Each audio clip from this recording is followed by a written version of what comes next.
Even had your old friend Oscar jumping in saying how much he loved the fight. Yeah. Did he say he loved the fight? I think he said, what a great fight, but you got underpaid for it. He gave Alex some credit, maybe not you, though. We doing this now? Is that what we're going to do? We're going to get into this? No. So here we go. Go ahead and hand out the thing to them. So normally, you guys know how this works. When people, people like to push the buttons and talk about fighter pay, and you don't ever see us coming out and talking about it or doing whatever, because I don't give a shit. When I got 20-something-year-old Jake Paul, a fucking YouTuber, talking about fighter pay, or these other guys on the internet, we know what the hell we're doing over here. And at the end of the day, my philosophy is always this: it's nobody's fucking business what these fighters are making. None of these guys are under some type of gag order in their contract. Any fighter on the roster can come out and tell you guys what they make. Said this a million times. They can come out and tell you what they make. Ask them what they make. What'd you make tonight? They can tell you. They don't tell you. You know why they don't tell you? Because they don't want you to know. I wouldn't want you to know either. But at the end of the day, I've said this a million times, we run a real business, unlike boxing. Boxing doesn't run a real business. What these guys do is every event is a going out of business sale. They're trying to get as much money as they can in the door. The two guys at the top of the card make all the money. And how many fights a year are they doing? 1, 3, 5? I'm doing 52 to 53 events a year. So one of the other things we do and why we run a real business is we reinvest in the sport. Not just the business of the UFC, but we reinvest in the sport. And we built a global business over the last 20 years. We have infrastructure. We have 450 employees that we hire. A couple of years ago it was 350. We're at 450 now. UFC headquarters, Performance Institute. I found a space in Mexico City. Now we have a space that we're looking at and doing a deal for. We're going to build a PI there. We're doing Puerto Rico, Africa, and obviously we have one in China. I have offices in Brazil, London, Shanghai, and Singapore.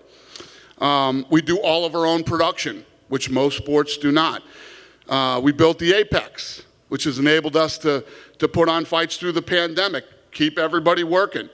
We pay for USADA drug testing, which is a massive number every year, to keep the sport safe and fair.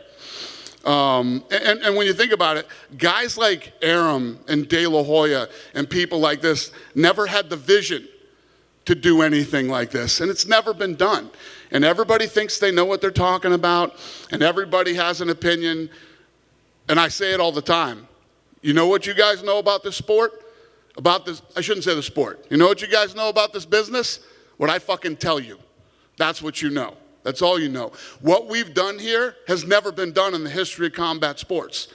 And we continue to grow this thing and build the sport bigger for everybody. There's no barrier to entry.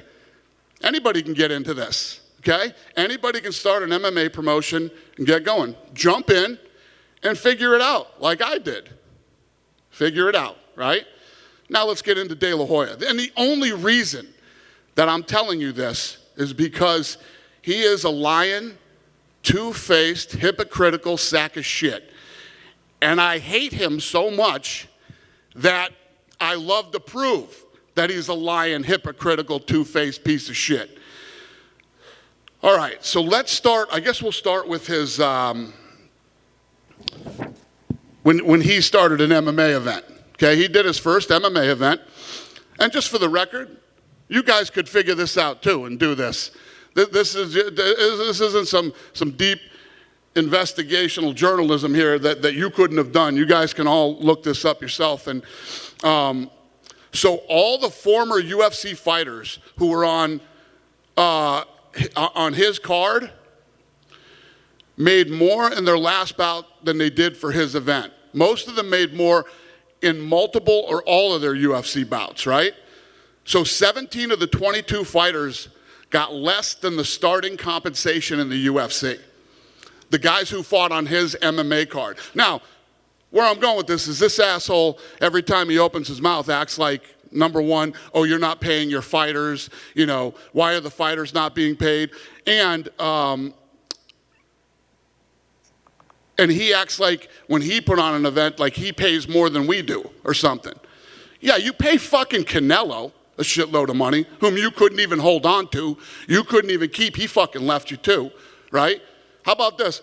I have 650 fighters under contract. He had fucking one that mattered. He couldn't keep them.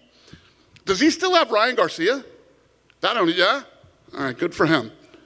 That'll be another 2 weeks before he fucking loses that kid, okay? 12 of the 22 fighters got got compensated less than what we pay kids on the Contender Series, okay, on that MMA event. So the last time, remember the big narrative for that one was Chuck and Tito are going to make more than they ever made? Yeah. The last time Chuck Liddell made less than $250,000 in the UFC was in August of 2004 at UFC 49, okay? The last time Tito Ortiz made less than $250,000 in the UFC was February of 2005 for UFC 251. What do those have in common? They were both, and just for the record, that was when we were still $40 million in the hole. We weren't making money. We were 40 million upside down. That was the last time. After those dates came The Ultimate Fighter and everything started to change and grow, right? So think about this. Chuck Liddell, his last fight in the UFC, right? Chuck lost 5 of his last 6, right? And he still made, on his last fight in the UFC, 10 times more than what Oscar paid him. Okay? Tito Ortiz won 1 of his last 9 fights. Tito Ortiz's last 9 fights, he won 1. He made 12 times in the UFC for his last fight what Oscar paid him. So it's not like I'm giving you numbers, oh, Tito was the champion and this is what he made and he got a piece of pay-per-view. Chuck was the champion, he got a piece of pay-per-view. This was the last fight on their contracts after Tito won 1 of his last 9 and Chuck was 5 of his last 6 had lost, okay? So there's another fucking lie from Oscar De La Hoya. Let's get into Volkanovski. He's very concerned about Alexander Volkanovski for some fucking reason. Like he needs Oscar De La Hoya's help, right? Think about this. Oh, wait, let me get into this first. So what you've been handed, I could have brought 30 of these, okay? I brought one because it's June 9th, 2021, okay? This was a fight that just happened in June. It's a Golden Boy Promotions fight that this dickhead put on. Okay? There were 9 fights, 18 fighters. The total purses paid for every fight was $36,500. Total. The average purse per fighter is $2,000 on a Golden Boy De La Hoya card. Let me start again. He's concerned about Alexander Volkanovski. Okay? Before we pay $1 in fucking purse money, right? Volkanovski got paid more to wear his UFC Venom kit than Oscar De La Hoya paid the entire fucking fight card. Do you understand what I'm saying? To walk out with the Venom fight kit on, he was paid more than Oscar paid the entire fucking fight card. I could go on. But I think we all get the fucking point. He's a liar, and what his interest in talking about the UFC is, and this is the thing. Every time somebody comes out and says, oh, you don't pay your fighters, you don't pay your fighters, I could come out and do this every I'm not. I don't give a shit. You don't like the way we pay our fighters? Too fucking bad. Go start another MMA organization and you go fucking figure out how to do it. And you can pay them $10 million a fight, $30 million a fight, whatever you want to do. We run a business. We've been very good at it. Not only do we run the business, we continue to grow the sport and take everybody along with us, you know. Tonight, like Laura Sanko said, this whole Contender Series was all foreign guys that are coming in here to fight. Everybody makes money. Everybody makes a living. You know, there are some hard stories, some sad stories. Some guy came in at this. You're either fucking good enough to be here or you're not.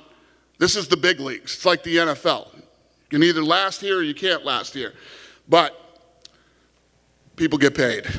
People get paid a lot of money.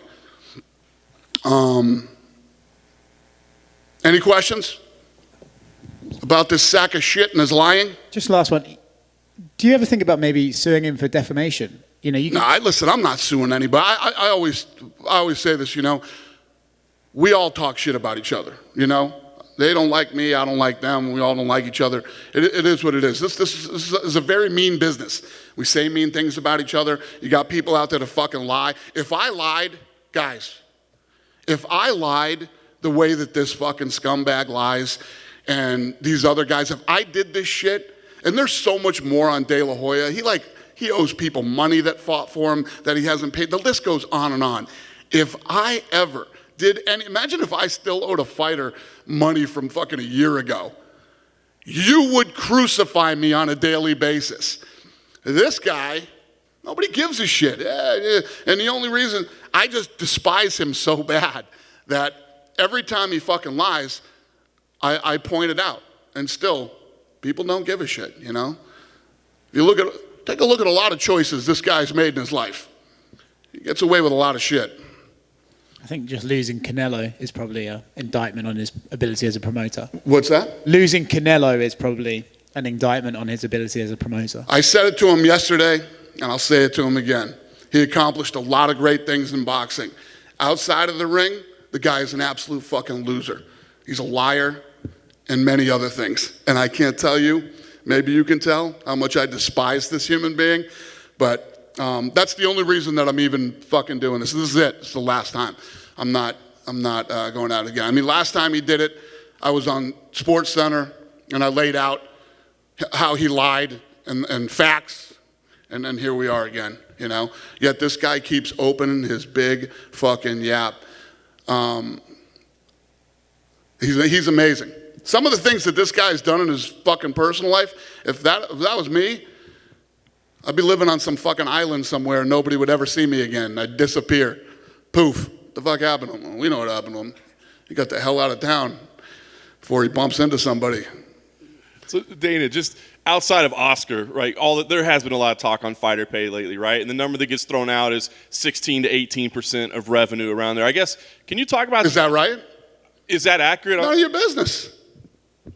It's none of your business how much it is. That's it. I mean, that's what people are always asking about. You know, what about this? What about that?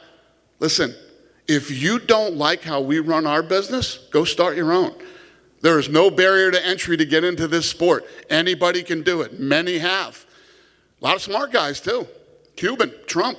The list goes on and on. A lot of guys that have gotten into this business. I hear there's new guys coming now. I wish them all the best.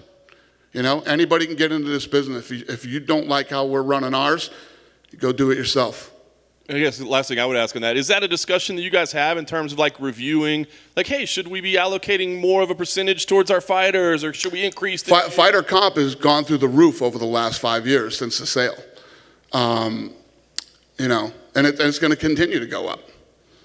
So, yeah. Dana, since this is probably going to be the last time we're going to talk about Oscar, something that people have always wondered is the genesis of where the beef started. Yeah. So what started? Yeah. So we were cool at one point. I'd go to his fights. He'd put on fights, and I would literally use my social media to talk about the fights. Hey, you watching Oscar's fight tonight? So all the things that I had done for this guy, you know, when he was having fights and shit, then we do Mayweather versus McGregor, and this guy goes on like a PR tour telling people not to watch the fight. It was a disgrace to boxing. But he would fight Conor McGregor, right? It's not a disgrace to the sport if you fight him. It was just, I was like, first of all, I'm involved in this fight. Why would you tell people not to watch somebody's fight? What do you even care, right? Like, what do you... I just laid out how he pays his fighters and what he does. But you're concerned about my fighter comp, right? The problem with Oscar De La Hoya is Golden Boy is fucking tanking, in my opinion. And, you know, so I don't know what the fucking, you know, the guy, I wish I could tell you, you know, he's an asshole. I mean, other than that, I don't know. And he's a liar and a lot of other things. It's not just, and that's not just my opinion. This is the second time that I've laid out facts for you. He's talking about paying fighters. He did a card in June where the entire card, total purchase was $36,500.